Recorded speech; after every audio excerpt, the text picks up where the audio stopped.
अनामिका, अनामिका,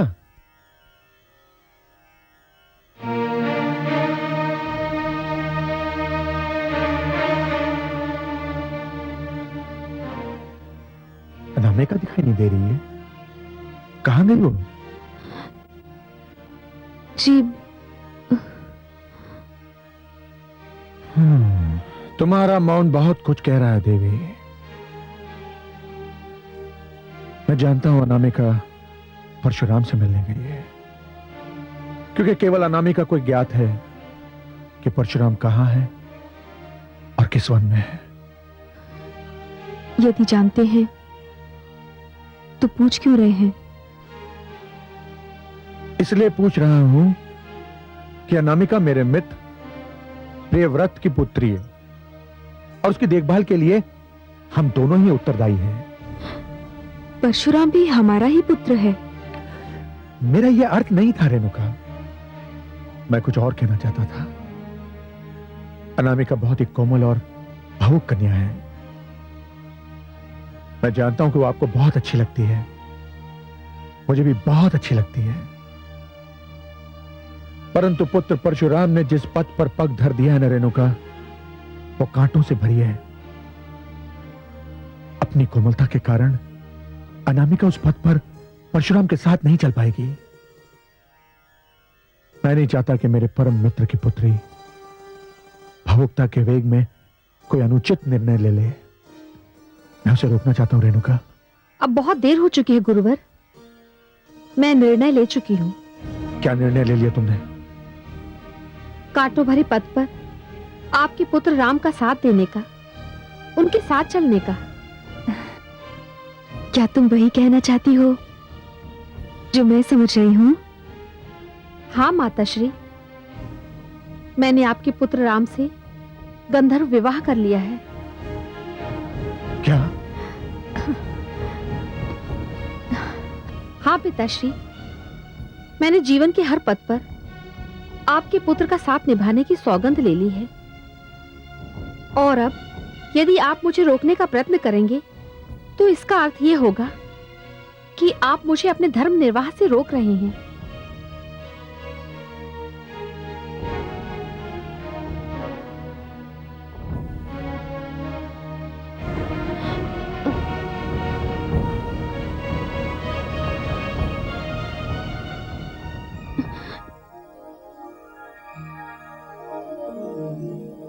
तुमने बहुत ही कठिन डगर चुनी है, किंतु मैं तुम्हें आशीर्वाद ही दूंगी, क्योंकि मैं अपने राम को अच्छी तरह जानती हूं।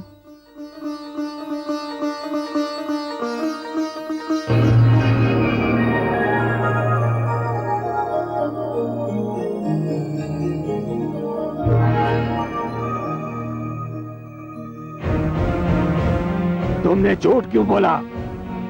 मैंने तुमसे पहले ही कहा था, तुम्हारे अभियान को सफल बनाने के लिए यदि मुझे झूठ का सहारा लेना पड़ा तो तुम बुरा मत मानना। परंतु इतना बड़ा झूठ कि हमने विवाह कर लिया है। तुम्हारे लिए झूठ हो सकता है, किंतु मेरे लिए ये अधिक से अधिक अर्ध सत्य है। अर्ध सत्य? मैं समझा नहीं। विवाह केवल एक रीति का नाम तो नहीं, ये दो व्यक्तियों के एक दूसरे को चाहने, अपनाने और स्नेह के बंधन में बंध जाने का नाम भी तो है। तुम क्या कह रही हो? मेरी कुछ समझ में नहीं आ रहा है, और इससे तुम्हारे अर्ध सत्य का क्या संबंध है? राम, मैं तुमसे विवाह करना चाहती हूँ। मैंने तुमको अपने मन में बसा लिया है। मन ही मन मैं तुम्हें अपना पति मान चुकी हूँ। इसलिए मैंने जो कुछ भी तुम्हारे माता पिता से कहा वो मेरे लिए झूठ नहीं, वो मेरे लिए अर्ध सत्य है। अनामिका, यदि तुम्हारे मन में मेरे लिए कोई भावना नहीं, यदि अब तक जो मैंने तुम्हारे नेत्रों में अपने लिए देखा है वो सब झूठ है, तो कह दो, मैं मान जाऊंगी। अब तक मैंने जो कुछ भी कहा उसका एक एक शब्द झूठा था। हाँ, झूठा था, झूठा था। अनामिका, अनामिका तुम अच्छी हो, मैं तुमसे पहले कह चुका हूं। पर तब मैंने तुमसे एक और बात कही थी कि मुझसे कभी कोई ऐसी आस न लगा बैठना जिसे पूरा करना मेरे वश में ना हो। अनामिका, मैं व्यक्ति नहीं हूं,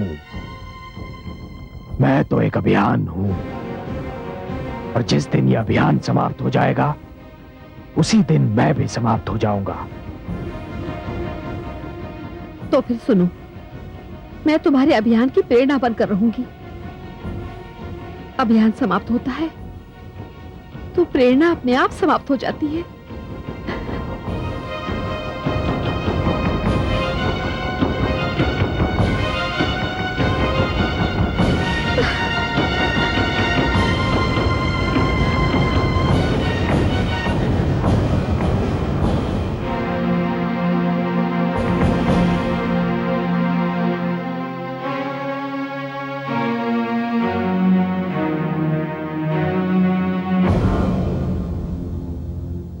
उठो मित्रों, उठो उठो मित्रों। क्या हुआ मित्र सोम, क्यों हम सबको उठाकर बिठा दिया? महर्षि वशिष्ठ की शिष्या और आचार्य प्रिय व्रत की पुत्री अनामिका आप सबसे मिलना चाहती है। हम सबसे मिलना चाहती है और इस समय? हाँ, कहती है कि बहुत ही महत्वपूर्ण संदेश देना चाहती है। तब तो उनसे मिलना ही पड़ेगा। चलो मित्रों, चलो।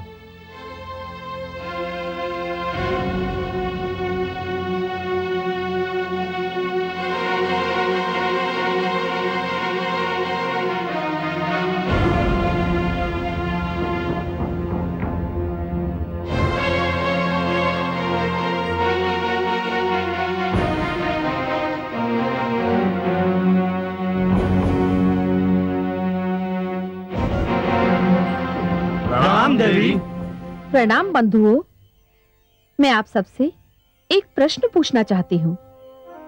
इस समय जो हमारे क्षेत्र में हो रहा है, क्या आप सब उससे अवगत हैं?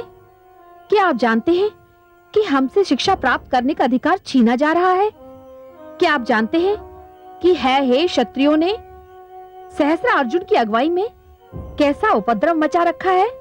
हाँ देवी, हम जानते हैं कि हे क्षत्रियों ने भार्गव समाज के विरुद्ध अभियान छेड़ रखा है। केवल भार्गव समाज के विरुद्ध नहीं, समस्त शिक्षा संस्थानों के विरुद्ध, आश्रम संस्कृति के विरुद्ध, ऋषि वर्ग के विरुद्ध। इस समय केवल एक वर्ग का नहीं, सभी का भविष्य संकट में है, और इस संकट की घड़ी का सामना करना क्या हमारा तुम्हारा धर्म नहीं? अवश्य है देवी, किंतु हम शिक्षार्थी कर ही क्या सकते हैं? बहुत कुछ कर सकते हो।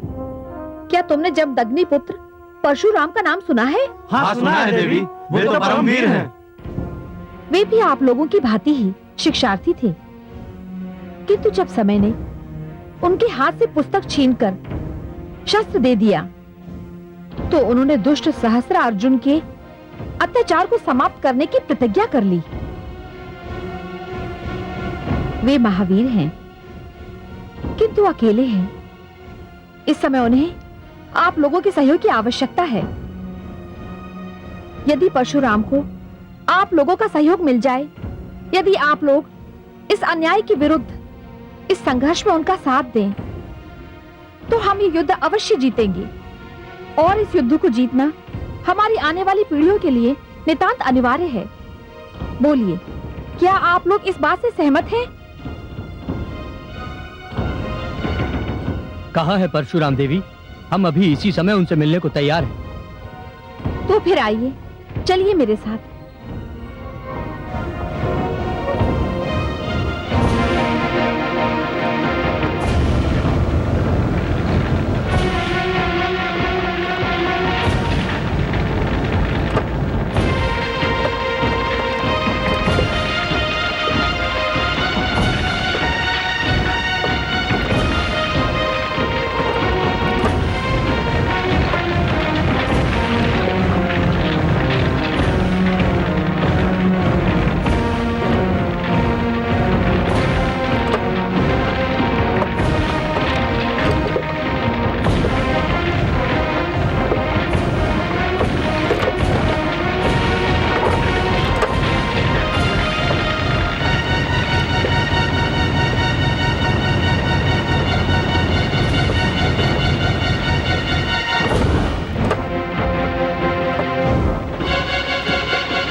वृष्टि और मंथर कहां चले गए?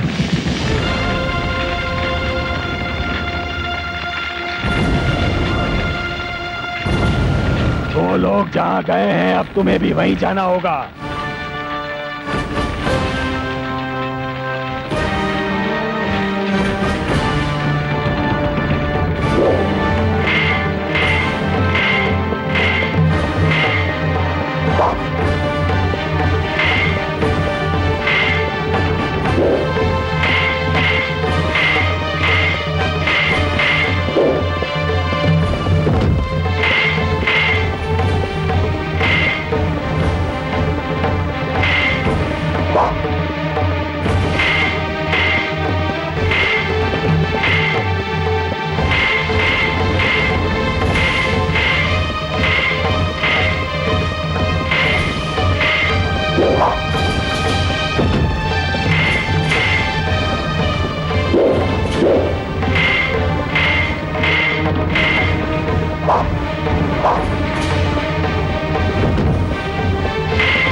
ये सारा धन आश्रमों से लूटा गया है। कल भोर होने से पहले ये सब उन्हीं आश्रमों को लौटा दो जहां से ये लूटा गया है। आपकी आज्ञा का पालन होगा।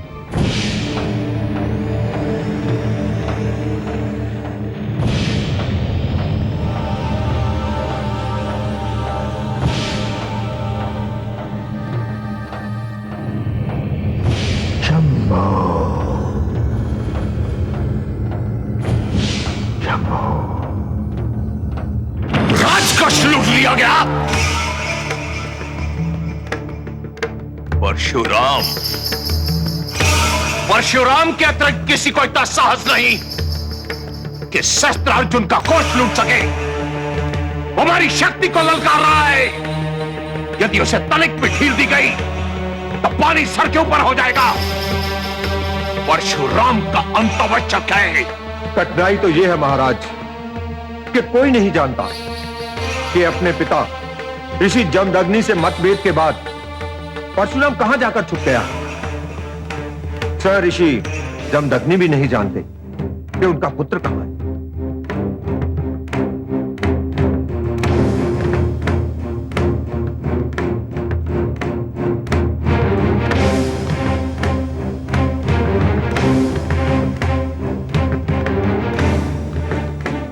आपको पूरा विश्वास है कि ऋषि जमदग्नि झूठ नहीं बोल रहे? मुझे पूरा विश्वास है महाराज कि परशुराम आश्रम छोड़कर जा चुका है। परंतु यह कैसे संभव है कि एक पिता को ज्ञात ना हो कि पुत्र कहां है? मैं मुख की मुद्रा और नेत्रों के भाव देखकर जान लेता हूं महाराज कि कोई झूठ बोल रहा है या सत्य। और जब ऋषि जमदग्नि कह रहे थे कि उनके पुत्र और उनका मार्ग अलग हो चुका है तो उनके नेत्र उनकी वाणी का साथ दे रहे थे। अर्थात पिता नहीं जानता कि पुत्र कहां है और क्या कर रहा है। यह संभव है महाराज कि पिता को पुत्र के विषय में ज्ञात ना हो कि वो कहां है, परंतु यह संभव है कि माता को भी ज्ञात ना हो कि उसका पुत्र कहां है। तुम्हारी बात में तथ्य लगता है पुत्र, परंतु हमें करना क्या चाहिए? पिताश्री, हमको देवी रेणुका पर दबाव डालना चाहिए कि वो अपने पुत्र का पता बताए। क्या ये उचित होगा। पिताश्री, मेरे विचार में यह सर्वथा अनुचित है।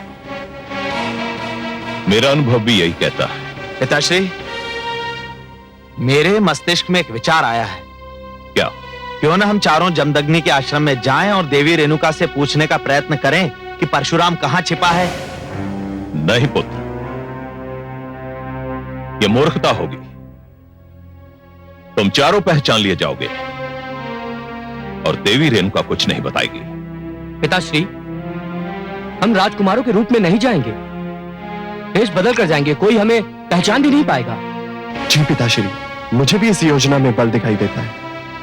पिताश्री, मैं भी भ्राताश्री से सहमत हूं। मुझे भी इस योजना में सफलता दिखाई देती है।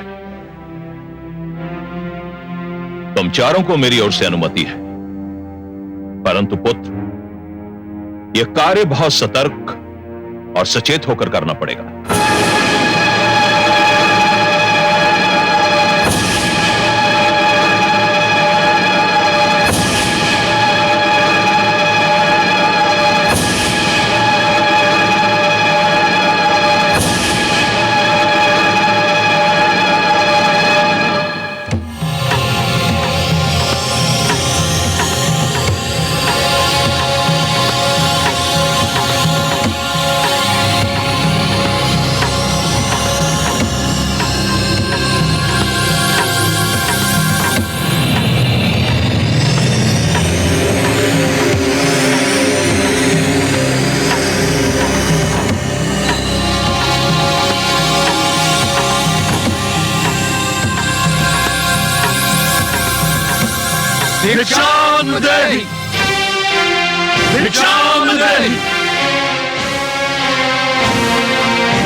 जय हो आपकी माता। मैं आपकी क्या सेवा कर सकती हूँ? माता, हम ब्राह्मण विद्यार्थी हैं, मार्ग भटक गए हैं और भूखे भी हैं। अतिथिगण, आप ना तो ब्राह्मण हैं और ना ही विद्यार्थी। ब्राह्मण इसलिए नहीं हैं क्योंकि आप लोगों के शरीर पर यज्ञोपवीत अर्थात जनेऊ नहीं है,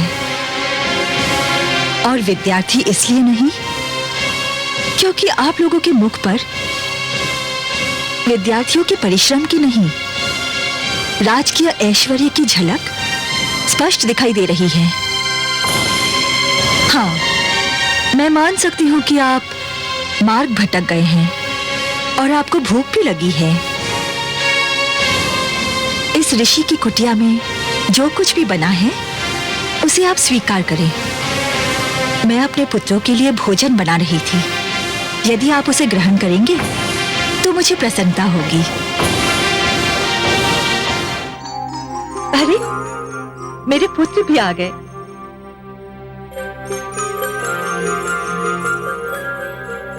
माता, आपके 4 पुत्र हैं? पुत्र तो मेरे 5 हैं। पर ये तो 4 ही हैं। 5वां मेरा परशुराम आश्रम छोड़कर चला गया। चला गया है? कहां? पता नहीं कहां। अपने पिता से सिद्धांतों पे मतभेद होने के कारण मेरा पुत्र आश्रम छोड़कर कहीं चला गया है।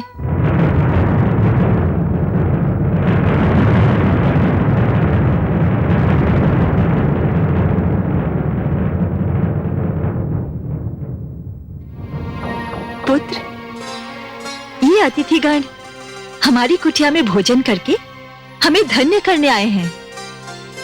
अहो भाग्य हमारे अतिथिगण, पधारिए। पधारिए ना, आप रुक क्यों गए? अब जबकि आप हमें पहचान ही गई हैं, तो हम भोजन नहीं करेंगे। क्यों? क्षमा करें माता, हमें ऋषि आश्रम के भोजन का कुछ अधिक चाव नहीं है। हम अपने भवन में बहुत स्वादिष्ट भोजन करते हैं।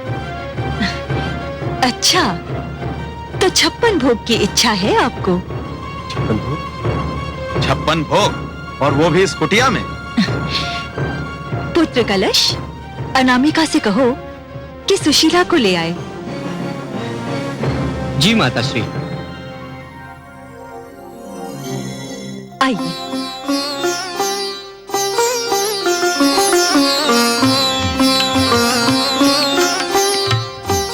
अनामिका, माताश्री ने सुशीला को बुलाया है।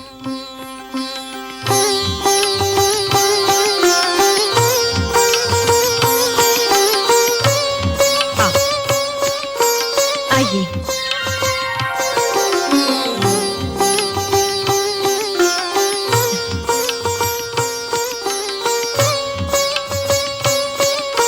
विराजिए।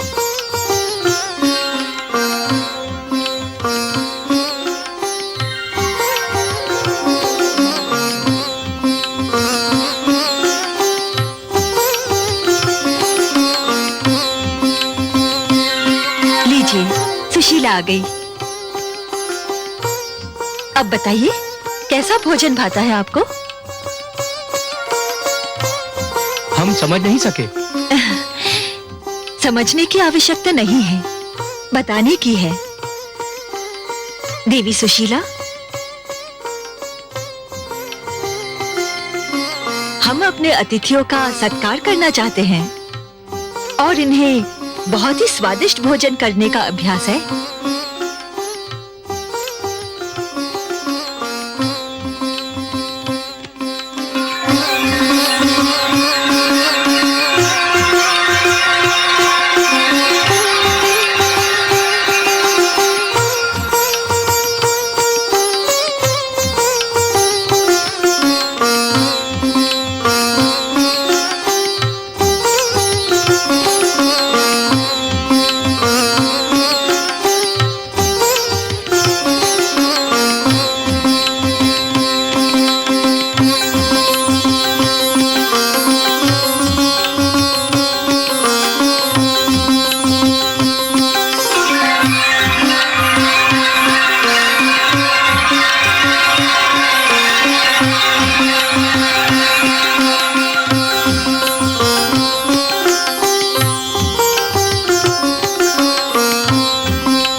रहे हैं, भोजन ग्रहण कीजिए।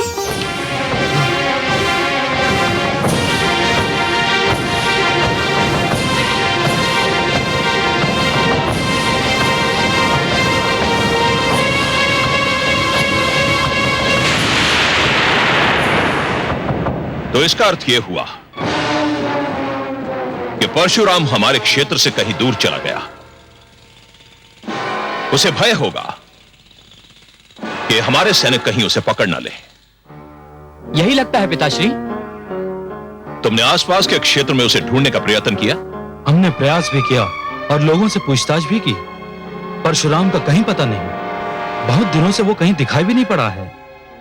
परशुराम तो हमें कहीं दिखाई नहीं पड़ा, परंतु जो दिखाई पड़ा उससे तो हमारी बुद्धि अभी तक चकराई हुई है। क्या देख लिया तुमने? एक गाय। गाय? हाँ पिताश्री, एक विचित्र गाय। सुशीला नाम है उसका। उससे जो भी मांगा जाए वो पलक झपकते ही प्रस्तुत कर देती है। देवी रेणुका ने हमें बताया कि वो किसी की कोई भी इच्छा पूरी कर सकती है।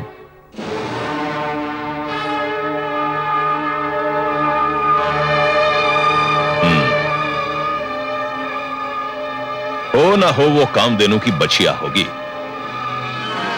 वही एक चमत्कारी गाय है जिसमें ये सारे गुण हैं।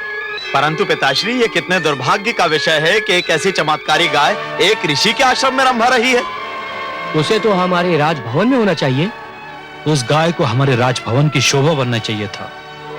तुम चिंता क्यों करते हो पुत्रों? वो अवश्य ही हमारे राजभवन की शोभा बढ़ाएगी।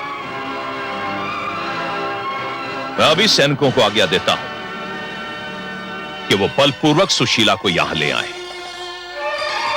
मैं अपनी संतान की प्रसन्नता के लिए कुछ भी कर सकता हूं।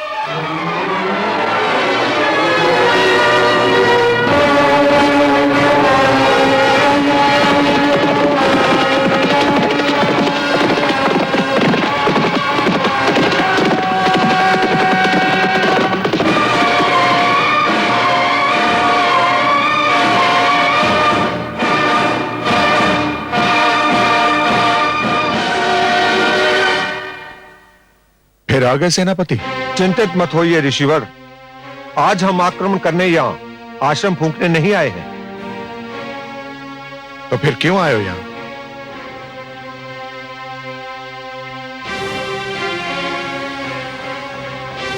आपके पास एक चमत्कारी गाय है ऋषिवर, उसने हमारे राजकुमारों के मन को मोह लिया है। वो गाय आप हमें सौंप दीजिए। मस्तिष्क तो नहीं फिर गया तुम्हारा? इस संसार की हर वो वस्तु जो तुम्हारे राजकुमारों को भा जाएगी तो क्या उनकी हो गई? जाओ जाओ और जाके कह दो अपने राजकुमारों को कि मैं किसी भी मूल्य पर यह गाय उन्हें नहीं दूंगा। यदि आप उसे किसी भी मूल्य पर नहीं देंगे तो हम उसे बलपूर्वक ले जाएंगे।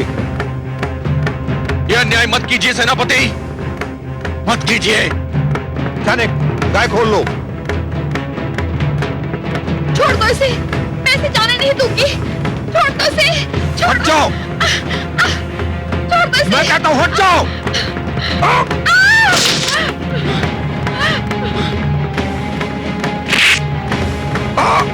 धूर्त! एक कन्या से दुर्व्यवहार करते हुए तुझे लज्जा नहीं आती?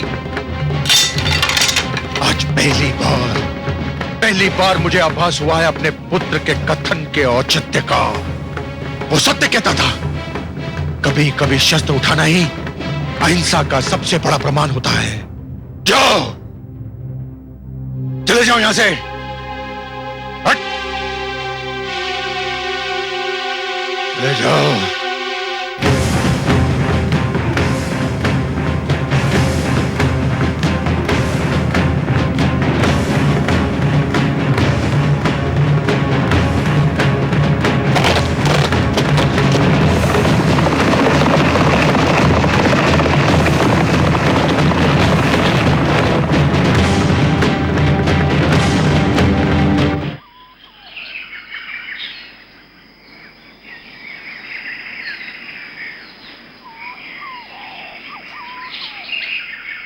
पुत्र,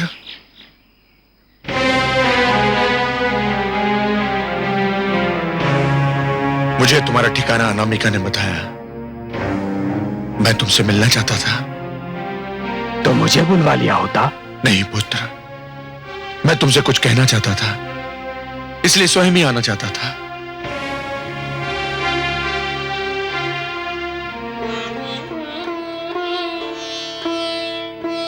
आज्ञा पिताश्री। मैं ये कहने आया हूं पुत्र कि भूल यदि बड़ों से भी हो तो उन्हें अपनी भूल सिर झुकाकर मान लेनी चाहिए, और यदि छोटों का विचार तर्क संगत हो तो बड़ों का कर्तव्य है कि उस विचार का आदर करें।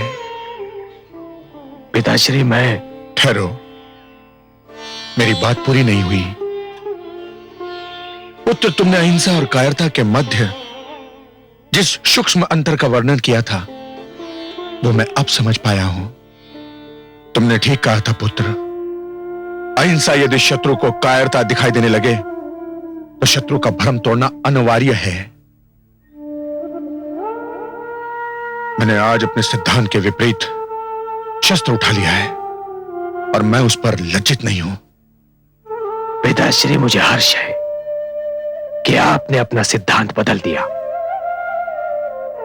हाँ पुत्र, जब सेनापति ने अनामी को धक्का दिया तो मुझे यह विश्वास हो गया कि यदि मैंने अब भी शस्त्र नहीं उठाया तो इसका अर्थ यह होगा कि मैं अहिंसा के नाम पर नारी पर होने वाला अत्याचार भी चुपचाप सहन कर सकता हूं। पिताश्री, तो क्या मैं ये समझ लूं कि अब आप मुझसे पूर्णतया सहमत हैं? मैं सहमत अवश्य हूं, किंतु पूर्णता से नहीं। मेरा अब भी यही अटूट विश्वास है पुत्र, यदि शस्त्र उठाना अनिवार्य हो जाए तो भी केवल आत्मरक्षा के लिए उठाना चाहिए। मैं तुम्हारे इस विचार से तनिक भी सहमत नहीं हूं पुत्र।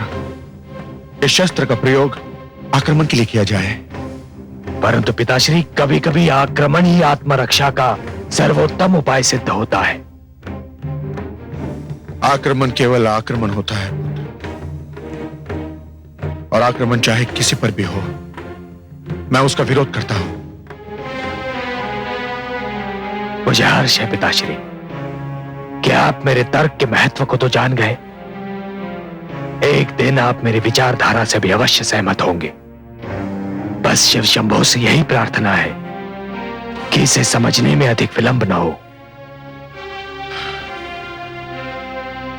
मैं केवल तुम्हारा आभार प्रकट करने आया था पुत्र।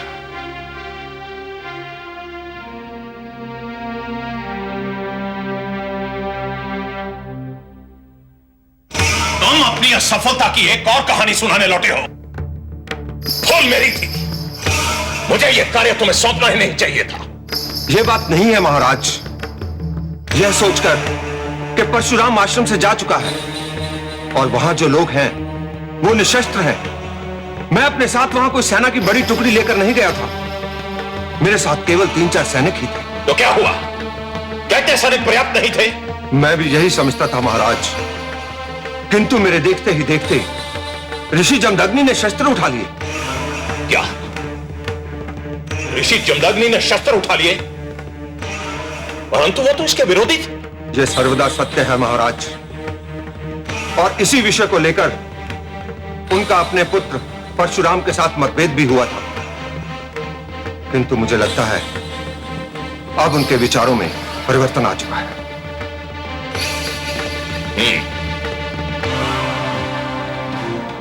यह शुभ संकेत नहीं है सेनापति,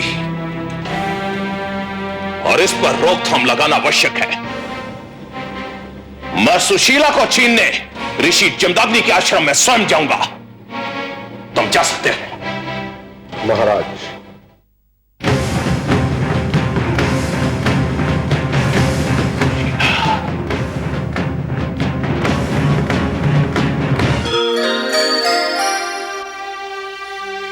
हे कमल नयन, देखिए जमदग्नि को अपनी भूल का आभास हो गया। हाँ महादेवी, और मुझे स्मरण है कि उनकी इस भूल की ओर सर्वप्रथम आप ही ने संकेत किया था। आपने ये कहा था कि परंपराओं को समय के अनुसार बदलते रहना चाहिए।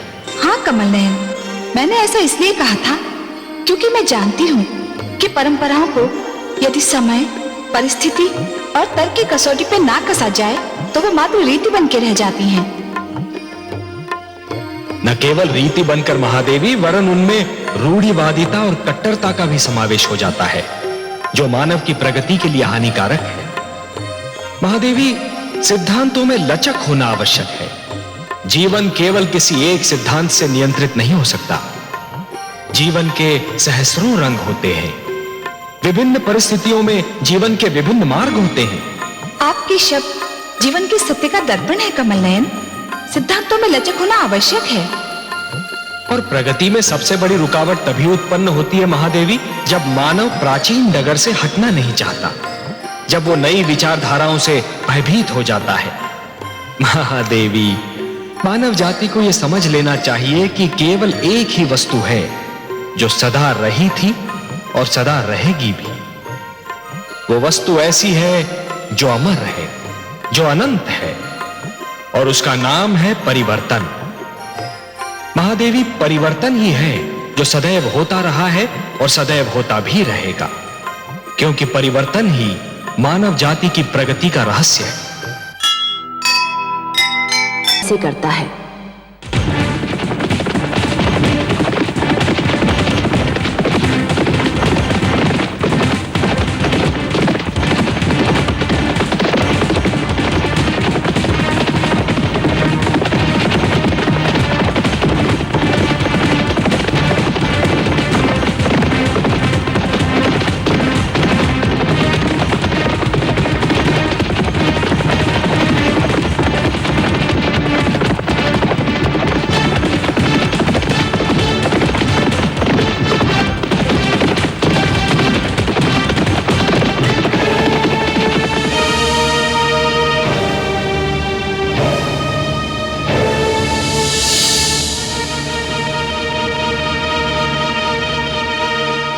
ऋषिवर, मैं नहीं चाहता कि यह क्षेत्र एक बार फिर अग्नि और मानव वृक्ष के सागर में परिवर्तित हो जाए।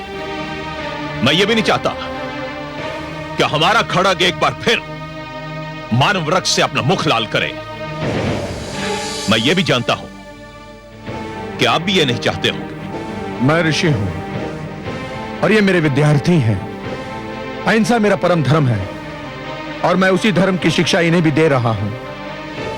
अब भी यह कहने की आवश्यकता रह गई है कि हमें रक्त और अग्नि के इस खेल से कितनी घृणा है।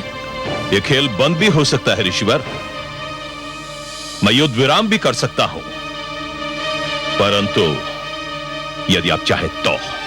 इस रक्तपात को रोकने के लिए मुझे क्या करना होगा? एक छोटा सा कार्य है ऋषिवर, एक छोटी सी बात है। सुशीला मुझे दे दो।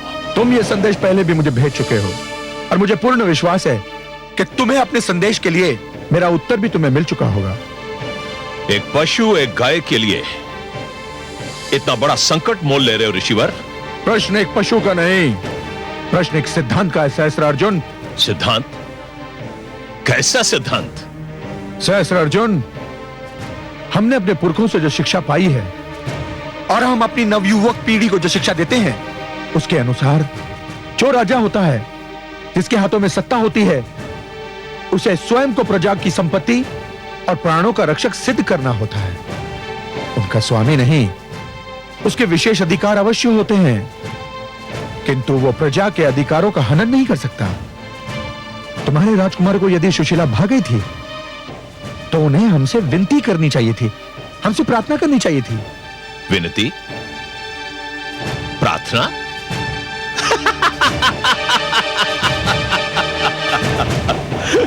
ऋषिवर, आप जिन शब्दों का प्रयोग कर रहे हैं ना, ये ना तो क्षत्रिय भाषा का अंश है और ना ही बन सकते हैं। स्पष्ट और सरल बात यह है ऋषिवर कि हमारे पुत्रों ने सुशीला की मांग की है और उनकी मांग पूरी करना पिता के नाते हमारा कर्तव्य है। तो फिर तुम भी सुन लो सहस्त्रार्जुन, सुशीला मेरी संपत्ति है और अपनी संपत्ति की रक्षा करना मेरा भी धर्म है। और यह धर्म आप कैसे निभाएंगे ऋषिवर? शस्त्र उठाकर। शस्त्र उठाकर?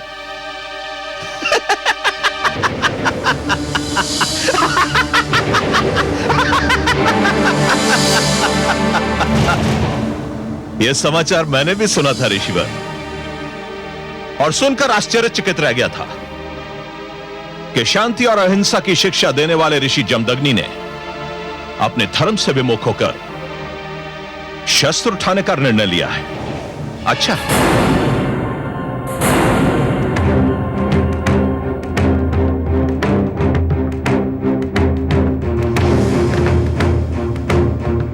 सहस्त्रार्जुन, जब ये भ्रम फैलने लगे, ये अहिंसा और कायरता दो शब्द हैं, किंतु उनका अर्थ एक ही है, तो फिर हिंसा का लक्ष्य बनने वाले हर व्यक्ति, हर वर्ग का यह कर्तव्य है कि वो इस भ्रम को दूर कर दे। तो आप मुझ पर आक्रमण करेंगे? नहीं, किंतु यदि तुमने आक्रमण किया तो मैं समस्त शक्ति के साथ आत्मरक्षा अवश्य करूंगा।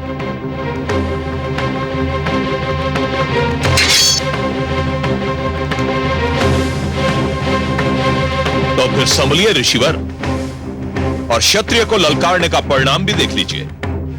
मरण रहे शस्त्र अर्जुन, जो शस्त्र विद्या सिखा सकते हैं वो स्वयं युद्ध भी कर सकते हैं।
स्वामी स्वामी स्वामी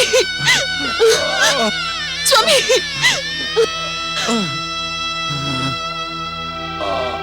मुझे खेद है ऋषिवर कि आप अपने शिष्यों को शस्त्र विद्या तो अवश्य सिखा सकते हैं, लेकिन इन शस्त्रों का प्रयोग करना आपके वश की बात नहीं।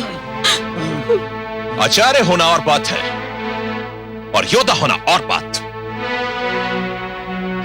यदि आपने मुझे यह गैया सौंप दी होती तो आपको अपने परिवार और इन शिष्यों के बीच लज्जित न होना पड़ता।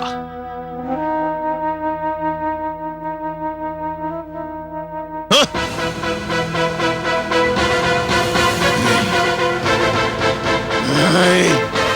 नहीं सहस्त्र अर्जुन, नहीं, तुम ये अत्याचार नहीं कर सकते। गाय को खोल कर ले जाओ। नहीं नहीं नहीं सुशीला, मुझे क्षमा कर देना, मैं तुम्हारी रक्षा नहीं कर पाया। अब तुम्हें अपनी रक्षा स्वयं करनी होगी। सुशीला, सुशीला।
तुमने अपने सैनिकों को नहीं रोका तो मैं इस ऋषि की गर्दन काट दूंगा।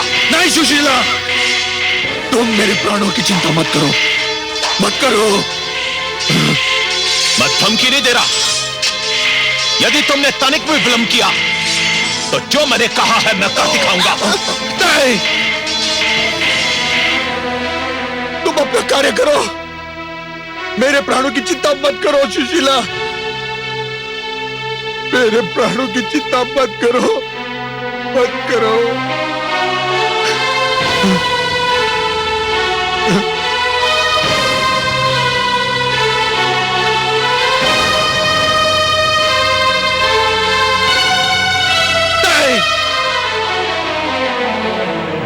मेरे प्राणों की चिंता मत करो सुशीला, मत करो, मत करो सुशीला।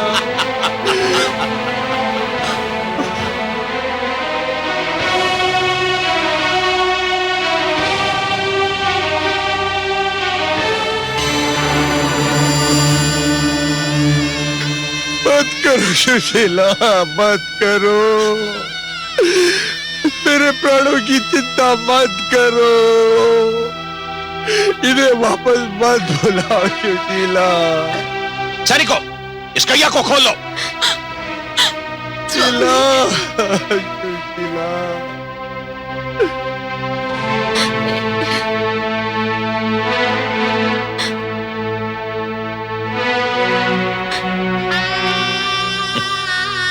मेरे प्राणों की चिंता मत करो। छोड़ दो सुशीला को, ये कहीं नहीं जाएगी।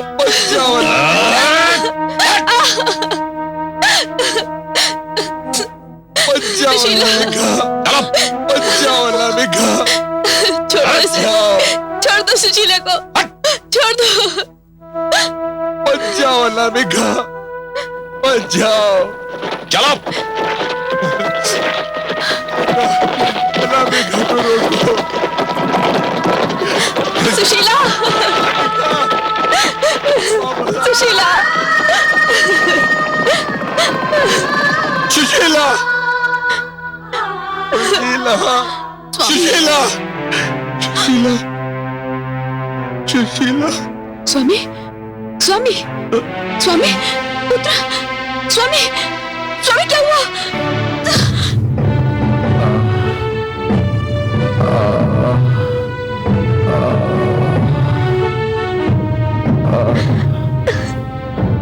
महादेव, महादेव। स्वामी, स्वामी।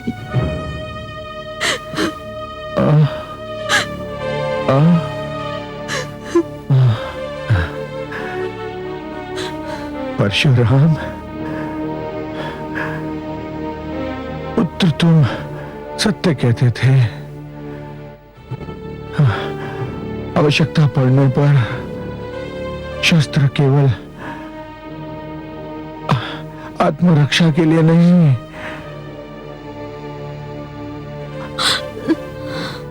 अपितु पुत्र आक्रमण के लिए भी उठाना उचित है। स्वामी, महादेव, स्वामी, महादेव, महादेव।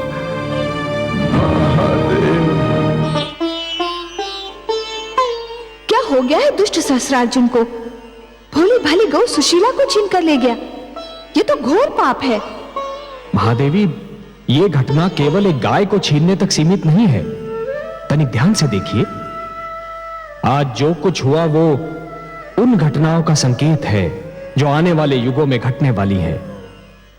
आप तो सत्य के ज्ञाता हैं, सर्वज्ञानी है कमल नयन। आपकी दृष्टि उस सत्य को देखने में भी सक्षम है जो रहस्य और अज्ञान के अंधेरों में लिपटा रहता है और किसी को भी दिखाई नहीं देता। क्या आप मुझे आने वाले युगों की उन घटनाओं के विषय में नहीं बताएंगे?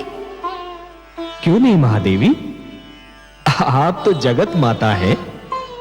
माता की गोद मानव का सबसे महान शिक्षालय होता है। माता के ही माध्यम से संसार को सत्य का ज्ञान मिलता है। परंतु मेरी दृष्टि जो देख रही है वो कुछ बहुत आनंददायक नहीं है। आप मेरी जिज्ञासा बढ़ा रहे हैं कमल नयन। महादेवी, मैं देख रहा हूं कि एक युग ऐसा भी आएगा जब मानव अपनी मन भावन वस्तु को पाने के लिए उसके योग्य बनने का प्रयास नहीं करेगा। वो ये सोचना भी छोड़ देगा कि जो वस्तु उसे भा गई है वो यदि किसी और के पास है तो क्यों है। उस व्यक्ति ने ऐसा क्या किया कि वो सुंदर वस्तु उसे मिल गई, और वो उस वस्तु को बलपूर्वक छीनने का प्रयास करेगा। मानव अपनी योग्यता के स्थान पर अपने बाहुबल पर अधिक विश्वास करेगा। ये तो बहुत दुखद संभावना है कमल नयन। परंतु सच्ची भी।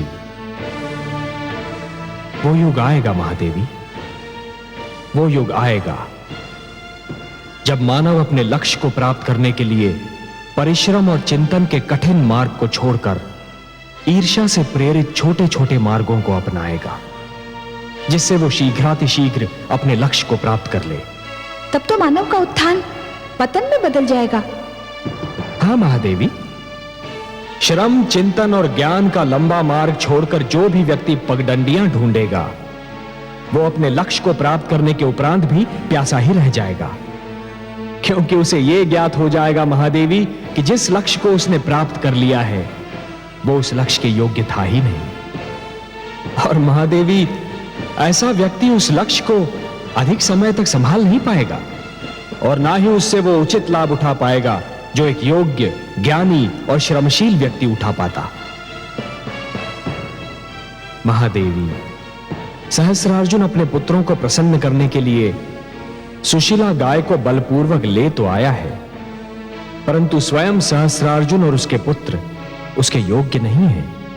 मैं तो भूल ही गऊ सुशीला के विषय में सोचकर दुखी हो रही हूँ। वो पापी हाथों में पड़ गई है। और मेरी चिंता यह है महादेवी कि कहीं सहस्रार्जुन और उसके पुत्रों की निराशा का कोई बहुत भयंकर परिणाम न निकले।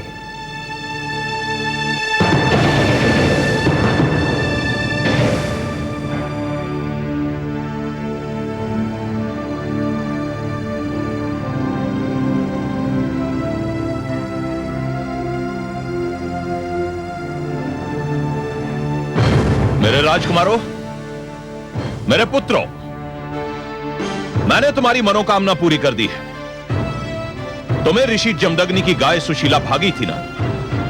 मैं तुम्हें यह दिखाना चाहता था कि तुम्हारा पिता अपने पुत्रों से कितना प्रेम करता है। मैं सुशीला को ले आया हूं। सुशीला बाहर उपस्थित है, तुम जाकर देख सकते हो। सम्राट सहस्त्रार्जुन की जय, पिताश्री की जय। हमें गर्व है कि ईश्वर ने हमें इतना प्रेमी पिता दिया है। हमें आप पर गर्व है पिताश्री। आपने हमारी हार्दिक इच्छा पूरी कर दी है पिताश्री। ये तो तुम्हारे भाग्य अच्छे थे पुत्रों कि परशुराम अपने पिता से झगड़ा करके आश्रम से कहीं दूर चला गया था, नहीं तो सुशीला को यहां तक लाना इतना सरल नहीं था। तुमने सत्य ही कहा था पुत्रों। सुशीला एक चमत्कारी गाय है। मैं उसके चमत्कार अपनी आंखों से देख चुका हूं। क्या सुशीला ने आपके लिए कोई बाधा उत्पन्न की? बाधा? पुत्र, यदि मैंने ऋषि जमदग्नि को अपनी ढाल ना बुला लिया होता तो संभवतः ना मेरी सेना बचती ना मैं। यदि मैंने सुशीला को लाने का वचन ना दिया होता तो मैं ये जोखिम कदापि ना उठाता। आपको कोटि कोटि धन्यवाद। पुत्र, सुशीला जैसी चमत्कारी गाय के न रहने से ऋषि जमदग्नि तो हमारा कुछ नहीं बिगाड़ सकता, परंतु परशुराम की मुझे अब भी चिंता है। पिता पुत्र के मार्ग अलग हो चुके, अब हमें क्या चिंता? रक्त जल से गाढ़ा होता है पुत्र। इस झगड़े की अवधि पर भरोसा करना बहुत बड़ी मूर्खता होगी। परशुराम बलवान है, उसे जीत पाना बहुत कठिन है। जो रावण को इतने कड़े पैरे से छुड़ा कर ले जा सकता है, उसकी शक्ति को कम समझना आत्महत्या करना होगा। मैं अकेला उसका सामना नहीं कर सकता। हम चारों आपके साथ हैं पिताश्री, और अपने जीवन के अंतिम क्षण तक आपके साथ रहेंगे। तुम चारों का साथ भी मेरे लिए पर्याप्त नहीं होगा पुत्र। इसलिए मैंने निर्णय लिया है कि जिस प्रकार परशुराम भार्गवों को एकत्रित कर रहा है, उसी प्रकार मैं भी क्षत्रियों को संगठित करूंगा। क्षत्रिय वंशों ने मेरा साथ देने का निर्णय लिया है। मैंने कल ही उनकी सभा बुलाई है।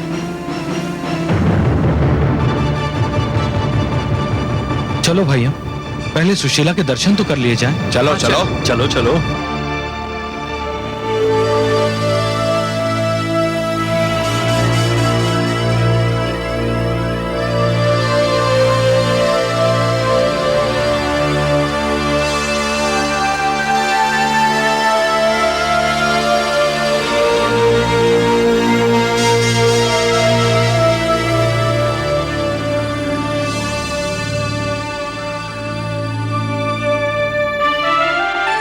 स्वामी,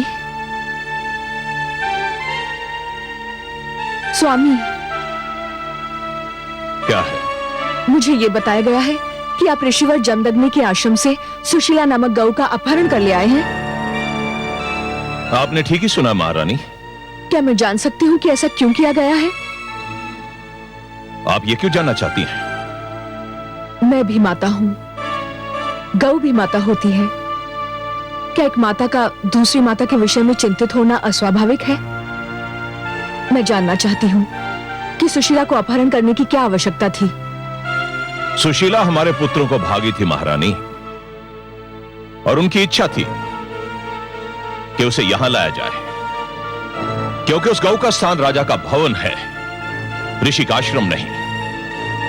इस कारण हम उसे यहां ले आए। स्वामी, संतान की इच्छा पूरी करना पिता का धर्म है, और मैं समझता हूं कि संतान की इच्छा पूरी हो जाने पर प्रसन्न होना माता का भी धर्म होता है।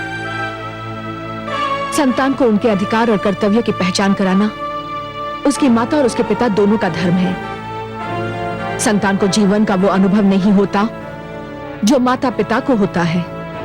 क्या कहना चाहती हैं? स्वामी, संतान की हर इच्छा पूरी करना, चाहे वो उचित हो या अनुचित, उनके साथ बैर करना है, उन्हें पथ भ्रष्ट करना है। वे तो बालक हैं, उनकी बुद्धि और विचार शक्ति अभी भलीभांति विकसित नहीं हुई है। उन्हें तो कुछ भी भा सकता है, वो अच्छा हो या बुरा, उचित हो या अनुचित। उन्हें यह बताना कि उनकी कौन सी मांग उचित है और कौन सी अनुचित आपका और मेरा धर्म है। और मुझे दुख है कि आपने अपना धर्म नहीं निभाया। महारानी, यदि संतान कोई ऐसी इच्छा प्रकट करे जो नैतिक रूप से अनुचित और अमान्य हो, तो माता पिता का कर्तव्य है कि उसे समझाए प्यार से, और नाकाम चले तो दृढ़ता से। सुशीला का अपहरण और ऋषि जमदग्नि पर प्राणलेवा आक्रमण जैसे दो महान पाप आपने किए हैं। स्वामी, कहीं हमारे परिवार को इनका दंड न भोगना पड़े। आप व्यर्थ में अपना समय नष्ट कर रही हैं महारानी। जो होना था वो हो चुका। और मुझे ये भय है महाराज कि जो होना है वो भी होकर रहेगा।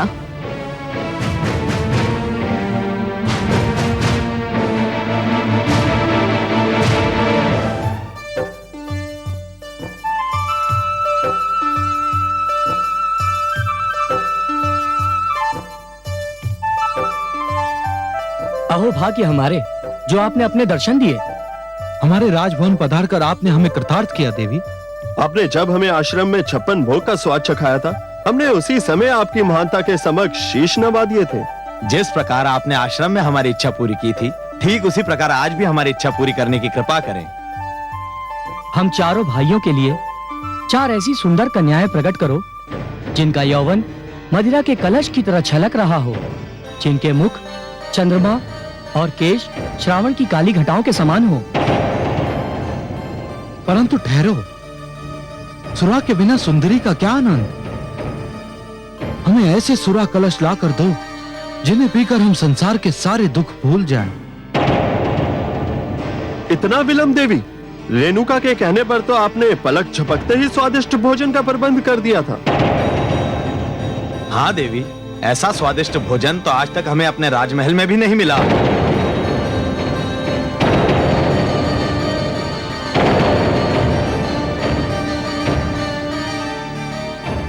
क्या हो गया सुशीला को? तुम हमारे आदेश का पालन क्यों नहीं कर रही? कहीं हमारे साथ छल तो नहीं हुआ? कैसा छल बंधुश्री? ये तो सुशीला ज्ञाति नहीं होती। जमदग्नि ने छल किया है हमारे साथ। ये वो गौ नहीं है। अवश्य ही ये कोई साधारण गऊ है।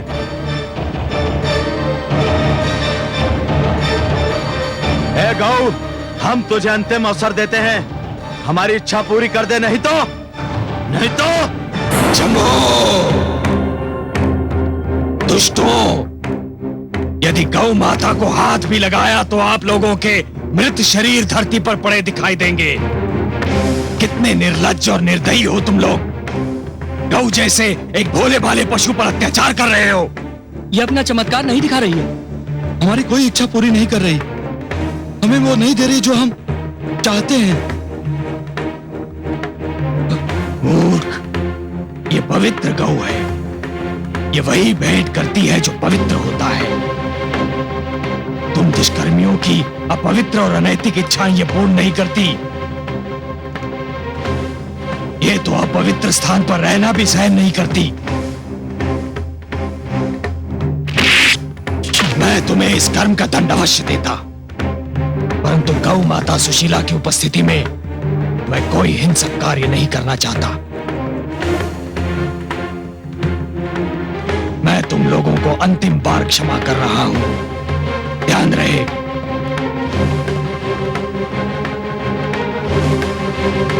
चलिए माता, ये स्थान आपके लिए अपवित्र है। चलिए।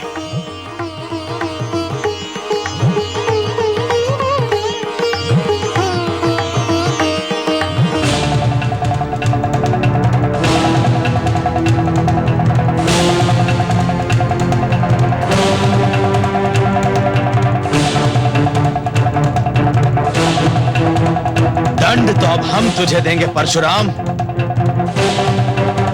इससे पहले कि जमदग्नि के आश्रम में पहुंचे, हम चारों को वहां पहुंचना होगा। चलो भाइयों।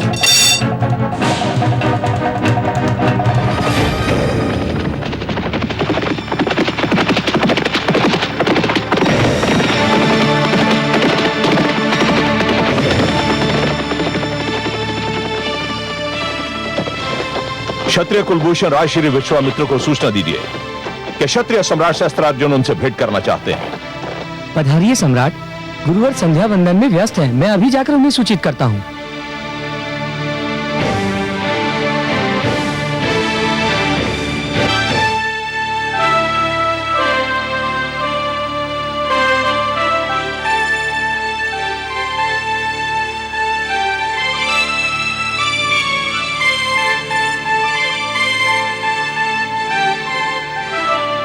क्षमा कीजिए गुरुवर।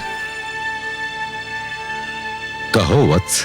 गुरुवर, सम्राट सहस्त्रार्जुन बाहर आपकी प्रतीक्षा कर रहे हैं। उन्हें यहाँ ले आओ। नहीं, मैं चलता हूं।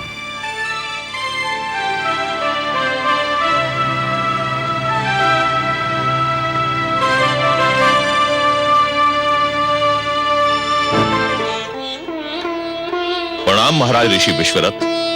प्रणाम महाराज। तुमने मुझे विश्वरथ के नाम से संबोधित किया है। कदाचित तुम तक यह सूचना नहीं पहुंच सकी कि चरित्र और चोले के साथ ही मेरा नाम भी परिवर्तित हो चुका है। अब यह संसार मुझे महर्षि विश्वामित्र के नाम से पुकारता है। संसार आपको चाहे किसी नाम से भी पुकारे ऋषिवर, आप मेरे लिए कल भी क्षत्रिय कुल उत्पन्न ऋषि विश्वरथ थे और आज भी वही हूं। चरित्र और चोला बदलने से जन्म नहीं बदल जाता ऋषिवर, और आप जन्म से क्षत्रिय हो। वह एक भूली हुई कहानी है सहस्त्रार्जुन। यदि तुम चाहो तो इसे मेरा नया जन्म भी कह सकते हो। अब मैं वह नहीं हूं जो था। विचित्र विडंबना है ऋषिवर। लोग समझते हैं कि चरित्र और वर्ग बदलने से धर्म और संस्कार बदल जाते हैं। परशुराम ब्राह्मण होने के उपरांत अपने आप को क्षत्रियों का पालक समझ रहा है, और आप क्षत्रिय होते हुए भी इस बात का अनुरोध कर रहे हैं क्या ब्राह्मण है? अब मैं इस निष्कर्ष पर पहुंच चुका हूं कि इस समाज में सर्वश्रेष्ठ स्थान ब्राह्मण का है, वह आचार्य होता है, विद्वान होता है, गुरु होता है। अतः तुम अपने आने का कारण बताओ। मैं आपको निमंत्रण देने आया हूं ऋषिवर। कैसा निमंत्रण? आपने तो सुना ही होगा कि जमदग्नि पुत्र परशुराम समस्त भार्गवों को एकत्रित कर रहा है हम क्षत्रियों का विनाश करने के लिए। हाँ, मैंने सुना है, और मैंने वो भी सुना है कि जो तुम जैसे तथाकथित क्षत्रियों ने उसके परिवार और समस्त ऋषि समाज के साथ किया है।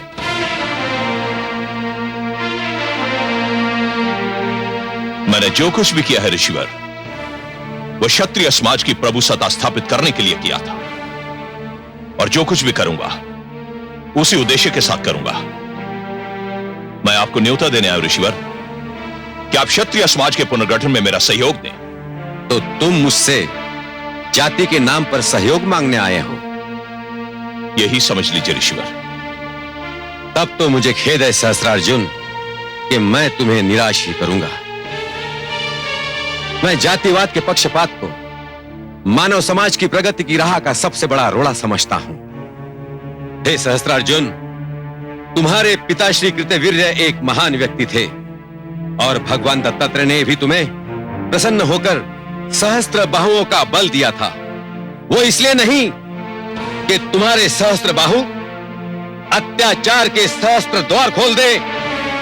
तो आप इस बात से सहमत नहीं है ऋषिवर कि हम क्षत्रियों को अपने बचाव के लिए एक होना चाहिए?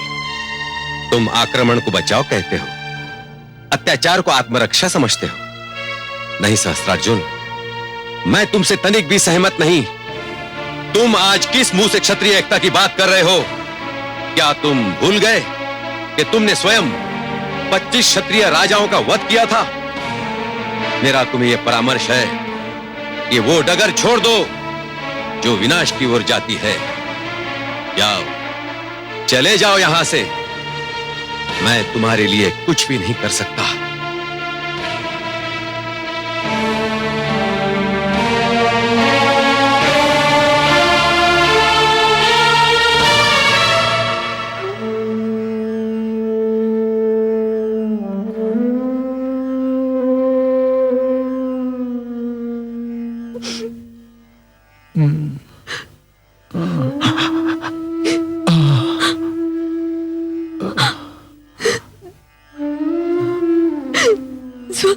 रेणुका, स्वामी, स्वामी, ईश्वर का धन्यवाद।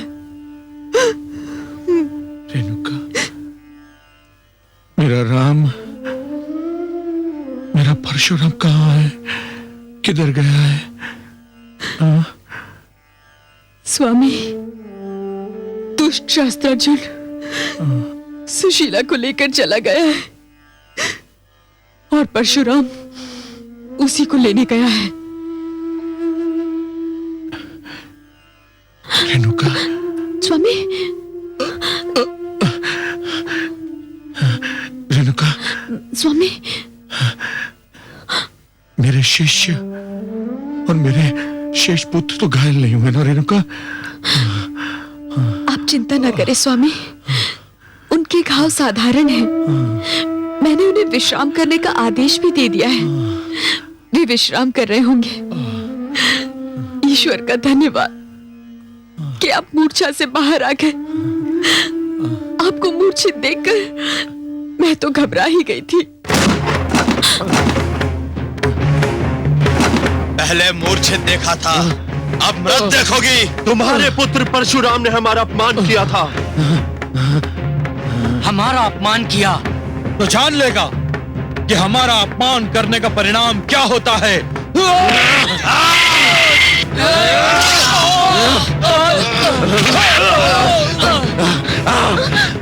आओ, आओ सब बोलो।